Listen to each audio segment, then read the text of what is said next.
பண்றதில்ல குமரனுக்கு டொப்புக்குதான் பொங்கலுக்கு லீவ் விட்டாச்சு. எனக்கு தான் ஒரு குஜலமா இருக்கு. பொங்கலுக்கு ஒரு வாரம் லீவ் விட்டுருக்காரு எங்க ஓனரு. ஆமா, கையும் ஓடல காலும் ஓடல. ஆமா, உங்களுக்கு லீவ் விட்டாரா? இப்ப அதான் கேட்க போறான். விடுவாரா? விடலன்னா காவோலைய கட்டி கொளுத்திட மாட்டான். போன சேர்த்து தாங்களே. என்ன எனக்கு போன்? ஆமா சொல்லுமா. ஒரு வாரத்துக்கு முன்னாடியே பொங்கலுக்கு ஊருக்கு வந்து சாமி. ஆமா, லீவ்லாம் முன்னாடியே விட்டாங்கம்மா. இந்த கிளம்பிட்டு வந்த வந்துட்டே இருக்கமா. பைமா இந்த கிளம்பிட்டமா.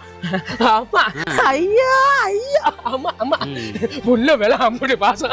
ஒரு வாரத்துக்கு முன்னாடி ஊருக்கு வரோம் வரேன்னு சொல்லிவிடுனே. சரி, ஒரு முக்கியமான கால் பண்ணணும். போன செத்து கொடுவாப்ல. ஏன் போன என்னாச்சு? ஏன் போல ரீசார்ஜ் இருந்தா நான் ஏன்டா பிச்சை கரப்பில ஓண்ட வந்து கேக்குறேன். ஒன்லி இன்கம் தான் நமக்கு. நோ அவுட் கோயிங் கொடுவாப்ல செத்த. பாஸ்வேர்டு போடுறா மூதேவி. ஹலோ சார், இன்னும் போன் எடுக்கல போலவே.